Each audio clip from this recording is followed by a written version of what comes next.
Olá, pessoal, bem-vindos a mais uma aula de urgência e emergência. Hoje falaremos especificamente da avaliação primária da vítima.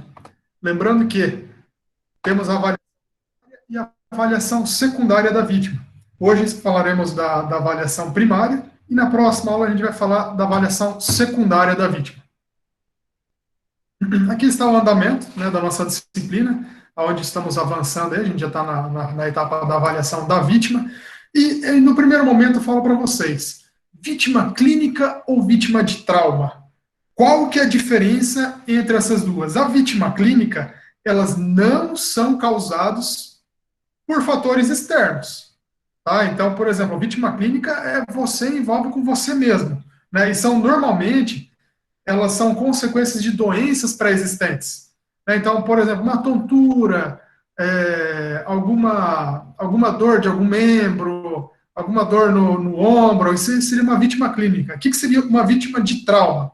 O trauma, eles são danos causados ao paciente por fatores externos. Tá? Então, veja bem que uma é ao contrário da outra. Vítima clínica no fator interno, vítima de trauma no fator externo. Vamos lá, agora eu peço a participação de vocês. Vamos lá, essa vítima aqui, ela está ferindo a pressão arterial. Ela é uma vítima clínica ou vítima de trauma? Liga o áudio, fazendo favor, para responder. Clínica. Clínica. E essa vítima aqui que está em causa de uma tontura, ou talvez uma dor de cabeça, é vítima clínica ou vítima de trauma? Clínica. E numa situação, por exemplo, o Anderson Silva, aonde ele pegou e chutou o oponente, o companheiro dele na luta e quebrou a perna. É uma vítima de clínica ou vítima de trauma? Trauma. Evento externo, exatamente. Um acidente de carro. Um acidente de carro onde houve colisão e teve alguns sujeitos, algumas pessoas que elas sofreram, elas são vítima de Trauma. trauma, evento externo. E uma pessoa que está com dor no peito, uma falta de respiração, seria vítima de clínica ou vítima trauma? Trauma. Clínica. Por que seria uma vítima clínica, por exemplo? E se fosse no ambiente externo, professor? Se fosse em casa, não seria trauma? De qual situação que você pergunta? De dor no peito? Essa última, isso. Ou só se caso em caso de fraturas mesmo, assim, nesse caso. Por exemplo, isso, muita boa pergunta aí, tá? Por exemplo, a vítima clínica, quando ela acontece do nada, certo? Quando aconteceu do nada, surgiu ali de dentro, essa dor no peito. Agora, quando ela é vítima de trauma, quando houve alguma colisão, né? Alguma colisão, bateu, alguém deu um soco, alguma coisa assim, aí sim seria uma vítima de trauma, tá? Onde é que veio um fator externo, tá? Então, aqui, por exemplo, vamos pegar um outro exemplo, por exemplo, que ela está segurando aqui, né, e teve tem um fogo em volta, está no incêndio, e ela está sentindo falta de ar e dor por causa do excesso de fumaça, ou por causa da inalação de fumaça, então seria uma vítima de trauma, tá? Mas agora, por exemplo, aqui no caso dessa gravura aqui, vamos levar em consideração de que não tem nenhum fator externo, né, que ela está em casa, sozinha, e que começou a sentir dor no peito, aí sim seria uma vítima clínica. Tá? Então, teve algum fator externo, vítima de trauma. Teve algum fator interno, que vem só dela mesma, que depende só dela, aí seria uma vítima clínica. Entendi. Quando vocês forem fazer uma abordagem primária, qual que é a primeira situação que vocês vão estar analisando? Vocês vão identificar e manejar situações de emergência que ameacem a vida da vítima. Tá? Então, vocês vão sempre olhar em volta, né? Por exemplo, tem alguma vítima aqui que ela tá deitada, vocês vão estar olhando em volta se não tem alguma outra situação de emergência que ameace não só a vítima, não só a vida da vítima, mas também como a sua, né? Como um acidente de carro, que demos exemplo na aula passada, né? Cuidar para sinalizar bem o ambiente, para que não venha outro carro e colida, e pode vir a provocar outra, ou venha ameaçar a vida da vítima, né, ou até mesmo do socorrista. E quando a situação está ameaçando a vida da vítima, A vítima ela pode estar em três condições, sendo que ela pode estar consciente, ela pode estar uma vítima confusa, ou ela pode ser da mesma vítima inconsciente. Tá? Uma vítima consciente seria daquela que responde com precisão a perguntas básicas. Tá? Então, como que é seu nome? Quantos anos você tem? O que aconteceu nesse acidente? Como que é o nome do seu irmão? Essa é a vítima consciente. Ela vai respondendo normalmente. Agora, quando a vítima está confusa, ela responde algumas perguntas, mas também não responde outras perguntas. Tá? Então, quando ela não responde algumas perguntas, mais especificamente, tá? Ela pode perguntar pode responder a pergunta: quantos anos você tem? Qual que é seu nome? Ela já deixa de responder. Para onde você foi ontem? Ela responde. Para onde você foi depois do seu jantar? Ela já não responde. Então, assim, ela começa a ter uma vítima um pouquinho mais confusa.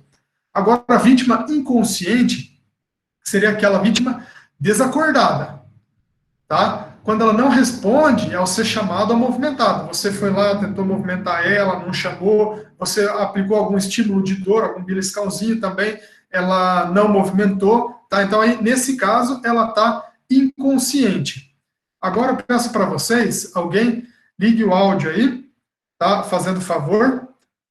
Qualquer um da turma, tá? Pode estar ligando o áudio fazendo favor e converse comigo. Faça de conta que eu sou uma vítima, tá? E eu vou estar respondendo para você as perguntas ou não. Depois você vai taxar para mim se eu estou consciente, se eu estou confuso ou se eu estou inconsciente. Vamos lá? Quem que se habilita aí para falar comigo?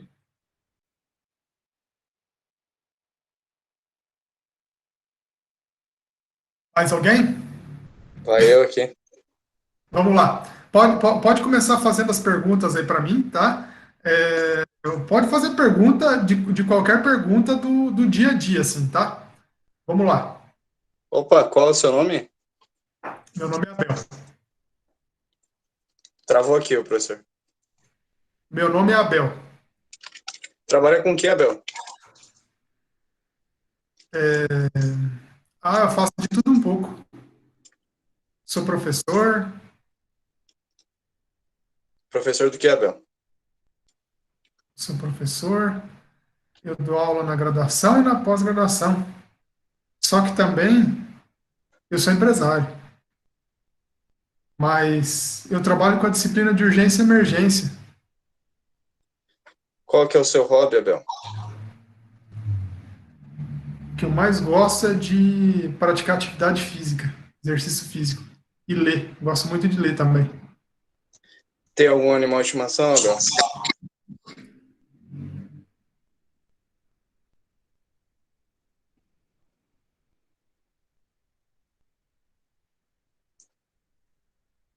E aí, Rafael, essa vítima, ela é consciente, confusa ou inconsciente?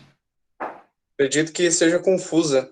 Você deu uma variada aí na última pergunta. Até no começo estava indo para consciente, né? Tava respondendo lá com um delayzinho. Uhum. É isso aí, tá, gente? Por causa que uma vítima consciente, a qualquer momento, ela pode ficar confusa ou inconsciente, tá? Então, esse foi o propósito dessa nossa atividade aqui. E se vocês prestarem bem atenção, uma vítima consciente, você nunca saia de perto, porque a qualquer momento ela pode ficar inconsciente, tá joia? Aí você tem que identificar também e coletar informações úteis para o atendimento especializado. Tá? Então, assim, procurar coletar, enquanto que ela estiver consciente, vai coletando o máximo de informações úteis. Quando o acidente ocorreu, quando ele ocorreu, quantas pessoas se machucaram, se ela está sentindo muito a dor, se ela reage a estímulo à dor, tá? Se ela está sentindo falta de respiração, se o batimento dela, se o batimento cardíaco dela, o batimento por minuto dela tá controlado, tá? Então, seria bem interessante vocês estarem sempre coletando informações para vocês estarem passando para o atendimento especializado, tá? Agora, vocês vejam bem, uma vítima inconsciente, vocês solicitem imediatamente para ontem, para antes, no serviço de emergência. Você tem que agir de uma maneira como se o coração da vítima tivesse parado, se ele tivesse, né, sem batimento nenhum. E você também, na hora que chegar o serviço de resgate médico, você tem que informar que a vítima está inconsciente, tá? Tipo assim, eles estão vindo, estão fazendo o procedimental, já vou falar, ela está inconsciente, não responde a estímulo, já vai passando as informações, tá? Porque muitas vezes eles vão chegar e vão ficar perguntando para você. Você vai ficar do lado falando, né, como que tá e tal, porque eles vão fazendo as duas coisas ao mesmo tempo. Na avaliação primária, organizada de uma maneira mais fácil para vocês, tá? A gente, na teoria, é assim, ó, o XABCDE. Vocês já ouviram falar no XABCDE da vida? É assim, ó, a gente vai falar sobre cada um deles, tá? O X, da onde que surge o X? Vocês podem ver, tá, que tem a inicial maiúscula, e daí tem em vermelho da onde que veio essa inicial aqui, tá? Então, por exemplo, o X ele vem de exognation, tá? Então, veio lá no inglês, né? Então, Professor, está travando, professor. onde é que a gente está falando? Tá melhor agora ou não? Continua travando? Agora está melhor. Melhorou. Melhorou, né? Tá. Por exemplo, a gente vai falar da exognação, tá? Onde é que a gente vai falar de controle de hemorragia externa grave. Hemorragia externa, como o próprio nome já diz, é o sangue que está aparecendo para fora, está saindo para fora do nosso corpo, né? Está na face externa do nosso corpo. A, de airways, vias aéreas e estabilização da coluna vertebral. Nós vamos ver como que a gente vai estabilizar ou desobstruir as vias aéreas, a gente vai ver como a gente vai estabilizar a coluna vertebral, tá? Tudo isso a gente vai ver no decorrer das nossas próximas aulas. B, de briefing, boa ventilação e respiração. A gente vai ter uma aula só de respiração artificial, tá? Qual que é uma boa ventilação? De nada adianta a gente saber o procedimento de como vai fazer uma ventilação artificial se a gente não sabe quando que a pessoa está respirando certo. Se ela está respirando demais, se ela está tendo muitos movimentos respiratórios por minuto, se ela está tendo poucos movimentos respiratórios por minuto. Tá? Então aqui vai ter uma classificação que a gente vai ver na aula de hoje já. Circulação, circulation, tá? O C de circulation, onde a gente está vendo a circulação e hemorragia interna, tá? Então, aqui a hemorragia interna, a gente vai ver que tem alguns sintomas, que tem alguns sinais, tá? Que vocês vão estar vendo como que eu posso estar predizendo que talvez seja uma hemorragia interna, tá? D, de disability, disfunção neurológica, aqui a gente vai ver algumas escalas, tá? A escala que mais é utilizada hoje em dia é a escala de Glasgow, onde é que vocês vão ver se o paciente ele apresenta alguma disfunção neurológica, tá? E também a gente vai ver várias desde a visão, estimulação à dor, mas na verdade que está envolvendo mais a mente, né? E exposure de UE, tá? De exposição ao paciente. Exposição do paciente. O que significa isso? O porquê que a gente tem que estar expondo, muitas vezes, ele para estar fazendo determinado procedimento de atendimento. Qual que é a importância disso? Mas também não é simplesmente expor o paciente. Tem uma maneira correta de você estar expondo o paciente também. Tá, então vamos lá. Vamos começar falando do X. O X, a gente está falando de exsanguinação. Tá? Não é exoagnação, esquece aí. É exsanguinação. Onde é que a gente está falando de hemorragia externa grave. O que é isso? Uma perda de sangue na superfície do corpo, visível ao exame clínico. O exame clínico, estou olhando aqui, né, o indivíduo e estou vendo a hemorragia dele, que ele está sangrando. Então, assim, é a causa mais comum de morte evitável decorrente de um trauma. Seu controle é prioridade. Por isso que vem X, A, B, C, D, E. O mais importante desse não é menos importante, não é, mas assim, o que mais a gente tem que levar em consideração é o X, tá? A gente tem que estancar, tem que ter o controle dessa hemorragia. A hemorragia, ela pode ser classificada de 3 formas. A hemorragia arterial, onde é que aquela saída intermitente, onde é que o sangue está vermelho, brilhante, onde é que tem bastante sangue, né? Que você tem uma hemorragia arterial. Agora, quando ele tem uma hemorragia venosa, onde é que você fez um corte, tá? Onde tem uma saída contínua de sangue vermelho escuro. Tá? Então, vamos dizer assim, talvez uma hemorragia venosa, porque, como o próprio nome já disse, pegou uma veia. Né? Aqui, quando o próprio nome já disse, pegou uma artéria. e temos a hemorragia capilar, que está envolvendo os capilares, onde é uma saída de sangue em pequena quantidade.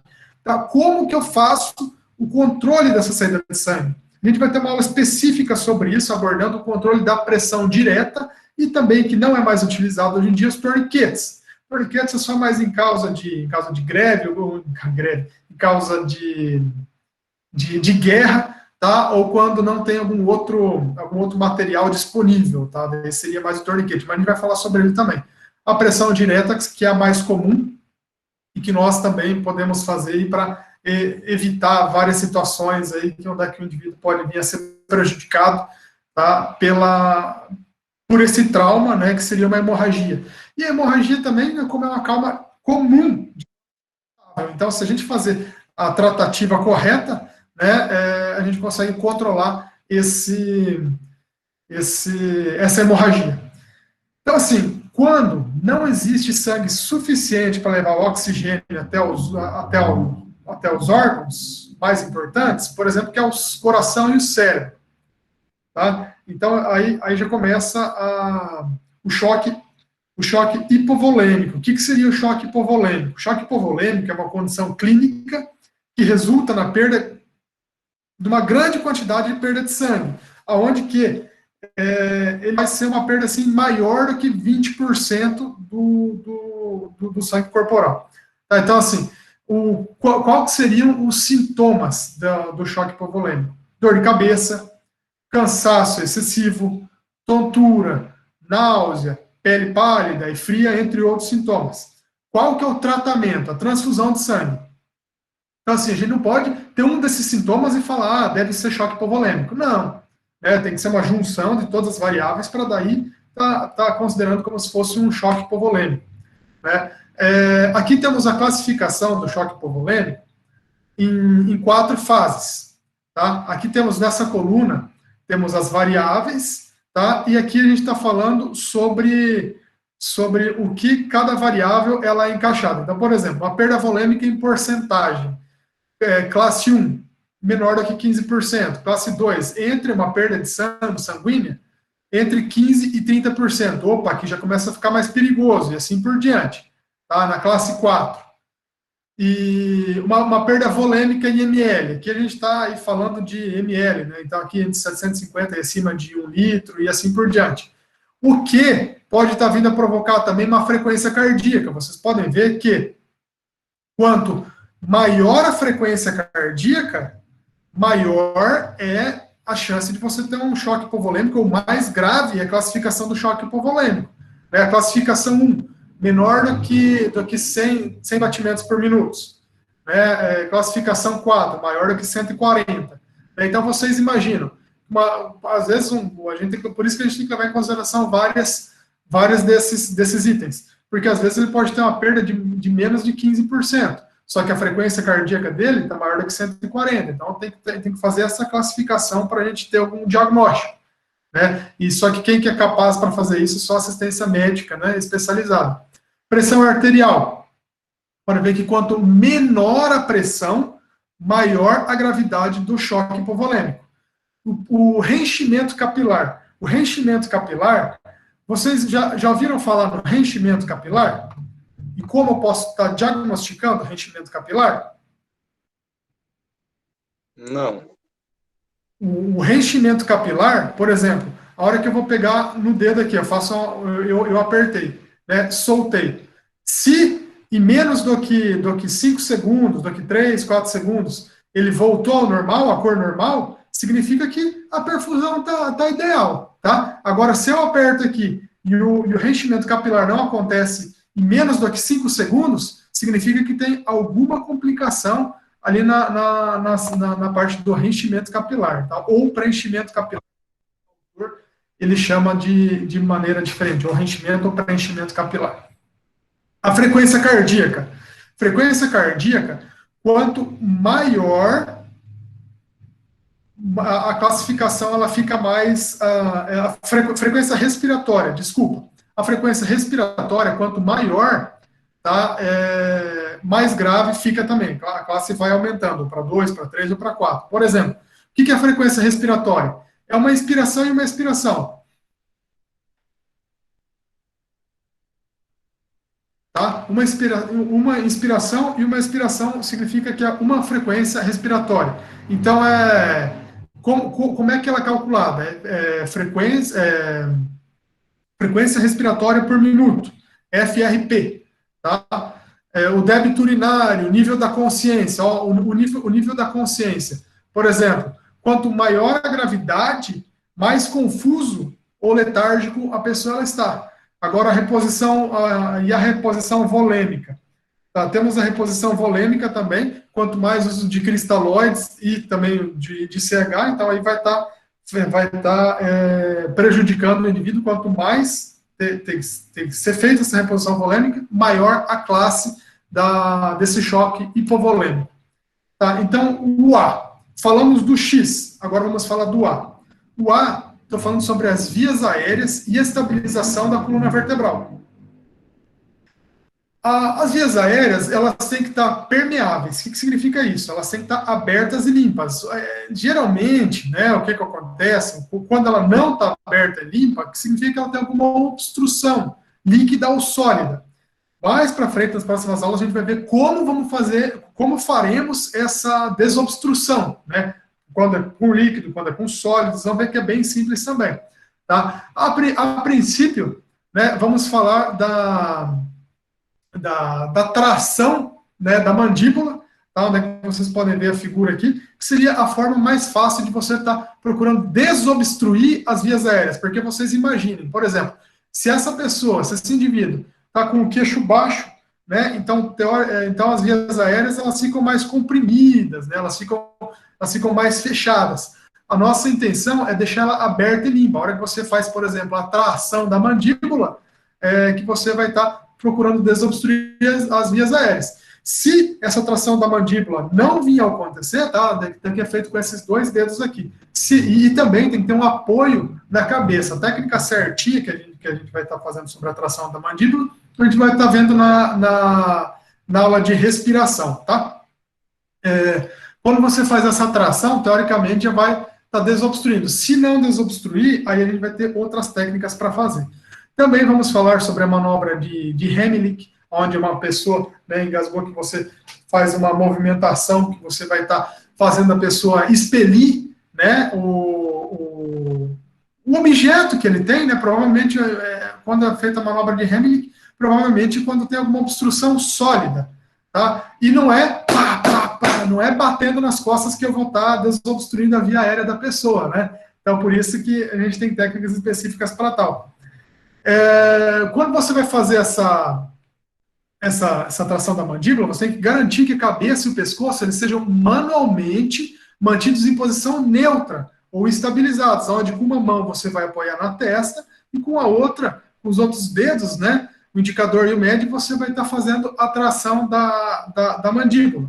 Tá? Então você vai estar desobstruindo, garantir, no caso da manobra de Heimlich, você vai estar desobstruindo, só que você vai ter que garantir também imobilização da coluna cervical e verificar se a movimentação do tórax, depois que você fez essa obstrução, né, porque muitas vezes a movimentação do tórax, ele está comprometido quando ele está obstruído.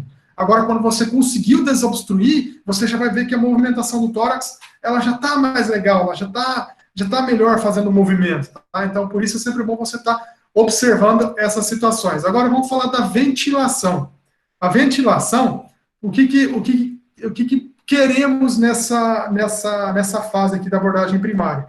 A gente queremos fornecer eficazmente o oxigênio aos pulmões para auxiliar o processo metabólico aeróbico. Tá? Onde é que a via aérea ela tem que estar permeável e a ventilação ela deve ser avaliada. Como que eu vou estar avaliando essa ventilação? Tá? Pela frequência respiratória. Tá? Aqui estamos vendo a frequência respiratória. Nessa coluna, vou mostrar para vocês o tratamento. E aqui como é que damos o nome aos cachorros. Né? Então vamos falar com a respiração normal. Tá? A respiração normal, o tratamento dela, quando você começa a ver, você começa a observar, tá? Quando ela está fazendo 10 a 20 respirações por minuto. Essa é a respiração normal.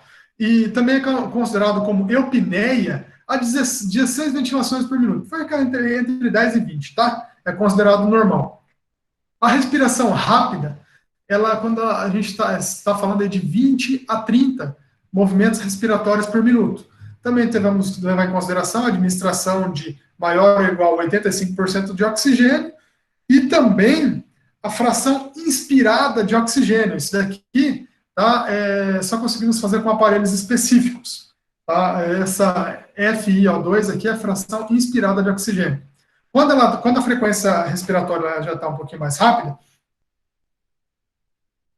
entre 20 e 30, já estamos falando de taquipneia, tá? Aonde que aumenta a concentração de dióxido de carbono ou diminui o nível de oxigênio sanguíneo, tá? E a respiração anormalmente rápida, quando é acima de 30, você já tem que considerar a ventilação assistida, onde a frequência, onde é que a fração inspirada de oxigênio ela é maior ou igual a 0,85 também. Aqui já estamos falando da taquipneia severa, aonde que pode vir também, conhecida como hipóxia ou metabolismo anaeróbio ou até mesmo em ambos. Então, assim, a frequência respiratória rápida, ela pode ser causada por diversos fatores, tais como exercício físico, temperatura, às vezes quando você está um pouco ansioso, tá? Quando você está... Então, assim, por diversas situações ela pode estar...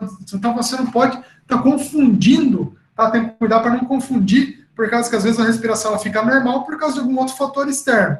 Agora, quando a respiração, os movimentos respiratórios começam a ficar lento, opa, aí sim começa já a ficar um pouquinho mais séria a situação.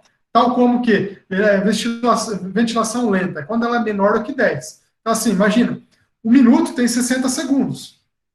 E para a pessoa fazer menos do que 10 movimentos respiratórios por minuto, já considera ventilação assistida ou total com maior ou igual a 85% de oxigênio. E também a fração inspirada de oxigênio, ela está maior ou igual a 0,85. Aqui podemos falar sobre a bradipneia, onde é que é um provável que precise um suporte ventilatório. Tá? Não estou dizendo que precisa, que provavelmente ela vai precisar se ela continuar muito tempo nessa situação aí. E também pode vir a causar uma isquemia cerebral. O que é isquemia cerebral? É um suprimento deficiente de oxigênio ao cérebro. Tá? Então, isso pode vir a causar várias sequelas, né, no indivíduo. Então, por isso que a gente tem que ter uma avaliação minuciosa sobre a frequência respiratória do indivíduo. E a respiração apneica é onde é que a ventilação total, com menos de 85% de oxigênio, tá? Onde é que a fração de inspiração de oxigênio é maior ou igual a 85, beleza? Só que apneica, imediatamente você começa o processo de ventilação assistida. Esse processo de ventilação assistida é com aparelhos específicos para tal, tá? Onde é que, teoricamente, só o socorro especializado ele consegue estar fazendo esse processo de ventilação assistida. Mas até aqui, você já viu que ela estava começando a ficar mais lenta, né? Então você já chamou imediatamente, a hora que ela estiver nessa fase aqui, ou antes de chegar nessa fase aqui, tá? O socorro especializado já vai ter chegado ao local. A ventilação. Na ventilação, a gente tem que estar sempre observando o tórax, tá? O tórax ele tem que estar exposto, observado e palpado. Então aqui, você, por exemplo, você apoiou a cabeça de lado na vítima, conforme está a figura, tá? Você fez a tração da mandíbula para estar desobstruindo as vias aéreas da vítima, com uma mão fez a tração e com a outra mão você está apoiando para você conseguir neutralizar e não ter aqueles movimentos de um lado para o outro e não prejudicar o indivíduo, tá? E além de ser observado, você também pode palpar o peitoral da vítima. Por exemplo, no caso de mulher, você não vai palpar o seio, e nem de homem, claro. Você vai estar no tórax, tá? Você vai estar palpando o tórax para você estar vendo isso aí, porque muitas vezes você não consegue observar. Na palpação, você já consegue sentir ele, né, que ele está tendo esse movimento. Além disso, você vai auscultar os pulmões, tá? E o que seria auscultar? Auscultar é identificar e diagnosticar os ruídos, se está fazendo algum ruído no pulmão dele, tá? E você também pode identificar sons respiratórios anormais, murmúrios vesiculares reduzidos ou ausentes, e também, quando a gente está falando de estado ventilatório, você vai estar avaliando qual que é a frequência e qual que é a profundidade do estado ventilatório do indivíduo. Circulação, agora a gente está passando para o C, tá? A gente vai falar sobre circulação e hemorragia interna. E a hemorragia interna, a gente já está falando de perfusão e sangramento também interno.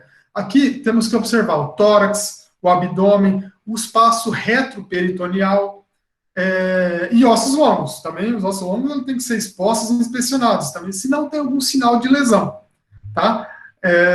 O estado geral do sistema circulatório, você vai verificar o pulso. O tempo de enchimento capilar, lembrem-se, tempo de enchimento capilar, se passou aí de 3, 5 segundos, aí já, de 5 segundos, aí já está comprometido, tá? Pressão arterial. Além disso, cor, temperatura e umidade de pele. Então, vou começar falando para vocês da questão da verificação da pulsação. A pulsação, a gente pode estar verificando pela artéria temporal, tá? Pela artéria carótida, pela artéria braquial, pela artéria ulnar e radial, pela artéria, artéria braquial, tá? Artéria ulnar e radial, você sente. Artéria poplítea, a artéria tibial posterior ou dorsal do pé, conforme mostra as figuras, tá? E a artéria poplítea, tá? Artéria femoral e artéria poplítea. Artéria femoral lá no fêmur, tá? E a artéria poplítea ali atrás do joelho.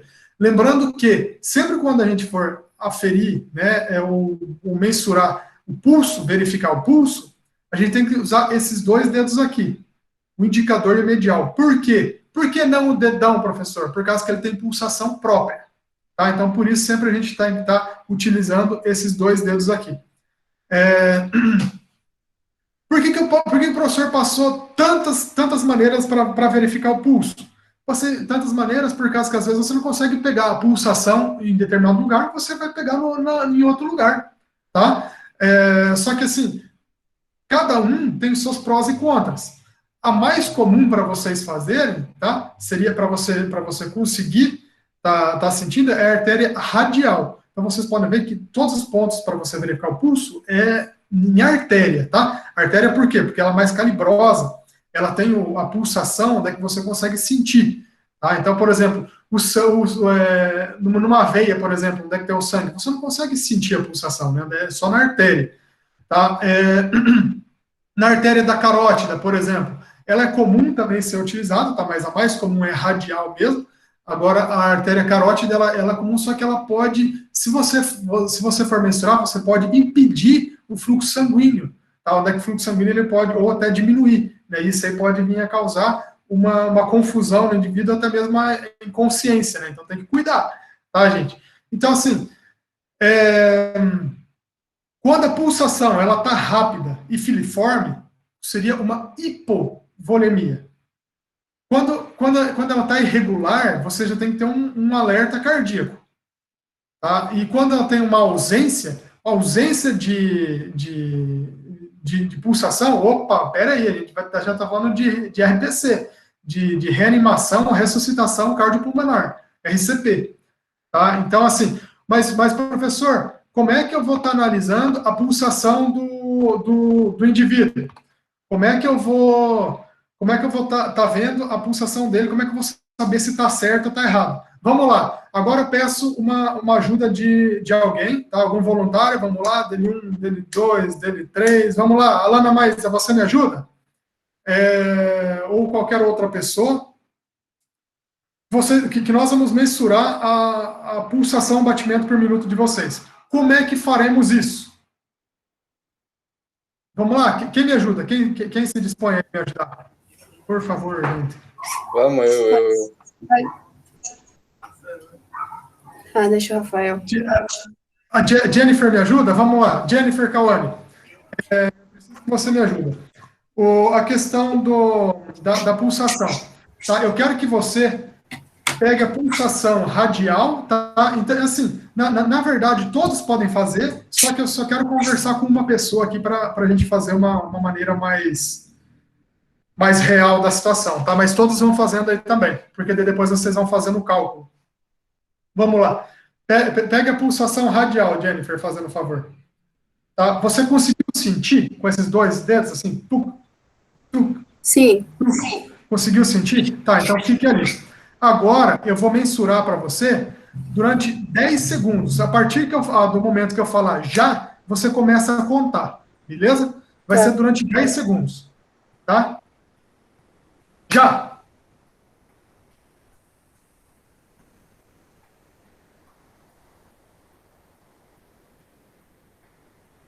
Parou. Quantas vezes bateu? 17. 17. Aí você vai fazer, por exemplo, 17 vezes 6, certo? Faça lá. Quanto que vai dar? 17 vezes 6. 102. 102 batimentos por minuto. Okay. Então, você viu? Por que vezes 6? Por causa que você mensurou durante 10 segundos e você multiplicou por 6 por causa que o minuto tem 60 segundos.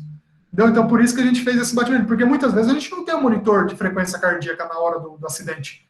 Né? Então, a gente tem que aprender a mensurar dessa forma. Agora eu poderia fazer do caso contrário. Por exemplo, eu mensurar durante 6 segundos e daí multiplicar por 10. Tá? A gente poderia fazer o sentido inverso. Mas, assim, vamos padronizar, fazer a mensuração durante 10 segundos e você multiplica por 6, porque o minuto tem 60 segundos. Tá bom? Todo mundo aí deu a média de 100? De 100? Alguém deu alguma coisa diferente? Muito a mais ou muito a menos que 100? Prof, explica novamente o cálculo. Tá. O cálculo vai ser assim, ó, Kathleen. Por exemplo, vamos lá, vamos fazer na prática, então, você me ajuda. Você pega sinta a tua artéria radial ali, fazendo favor. Conseguiu? Sim. Tá. Agora a hora que eu falar já, você começa a contar quantos batimentos que deu, tá bom? Tá. Daí, a hora que eu falar para, você para imediatamente, e daí a gente vai, daí eu vou fazer o cálculo para você entender como é que vai ficar. Uhum.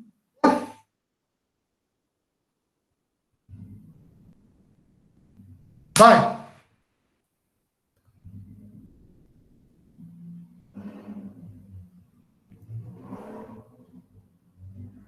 Deu! Quantos batimentos? 15. 15. Um minuto tem quantos segundos? 60. Então é 15 vezes 6, porque a gente mensurou durante 10 segundos, certo? Sim. Então seria uma regra de 3. Deu? Ah, tá. Beleza. Por minutos. Beleza. Deu 90 batimentos por minuto. Tá? Então seria mais ou menos assim. Se tanto está para tanto está para X. Tá? Então seria mais ou menos essa lógica. Então, como mensuramos aí durante 10 segundos, multiplicamos por 6, por causa que o minuto tem 60 segundos, aí deu o resultado final do batimento por minuto. Tá joia? Respondido, Kathleen? Sim, obrigada, professor. Nada, precisando é só chamar aí, tá? Vou voltar à apresentação aqui.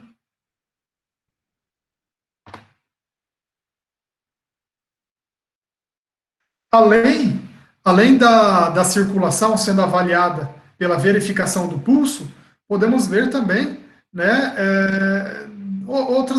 de outras formas, tais como temperatura e umidade. Então, assim, vamos falar grosso modo aí. Cor, temperatura e umidade da pele. Por exemplo, aqui, ó, olha só que bonito, que lindo, né, a cor. Não sei se é maquiagem, mas a cor está muito bonita. Onde é que a perfusão ela está adequada.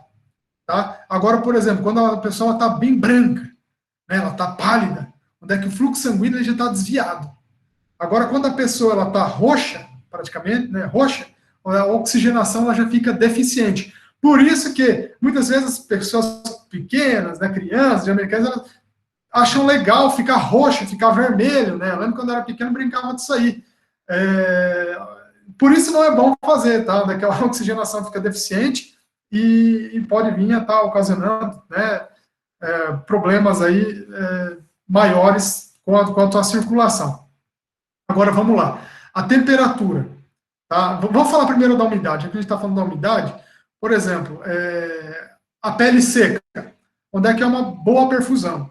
Quando a pele, você sente que a pele está um pouquinho úmida, onde é que significa que a perfusão está diminuída. E quando tem uma vasoconstrição periférica, a gente está falando de baixa perfusão.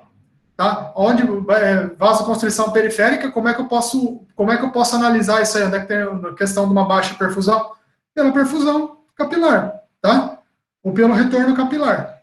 Isso aí a gente consegue ver como é que está a vasoconstrição periférica, se ela está comprometida ou não, se ela tem algum comprometimento, tá? Então, a perfusão, ela seria uma introdução de uma substância líquida dos tecidos por meio de injeção de vasos sanguíneos. Tá? Então, injeção de vasos sanguíneos, a gente está vendo isso aí. Qual que seria a temperatura? A temperatura a gente pode ver quando a pele está fria. Quando a pele está fria, ela tem uma perfusão diminuída. Quando a pele está morna, ela tem uma temperatura ideal. Quando a pele está quente, ela tem uma má perfusão. Então, vamos falar de uma maneira mais específica, de uma maneira melhor para vocês entenderem. Uma pessoa normal é quando ela está com a temperatura entre 36 e 37,5. Tá? Agora, quando a pele ela vai esquentando, quando tem uma má perfusão. Febre, 37,5 até 39,5. Já é considerado febre. Febre alta, 39,5 até 41. E uma hipertermia acima de 41 graus. E agora, quando a pele ela vai ficando fria, quando ela tem uma perfusão diminuída, menor do que 35, tá? Ou menor do que 36, na verdade, né? Porque 36 ela é normal, menor do que 36 já é considerada uma pele fria, perfusão diminuída. E abaixo de 35, já estou falando da hipotermia, né? Tudo está tremendo, a pessoa não consegue mais nem se controlar. Tá? Pessoal, essa aí foi a primeira parte da nossa aula, tá? Agradeço a atenção e a participação de cada um de vocês. Vamos encerrar aqui a primeira parte da aula.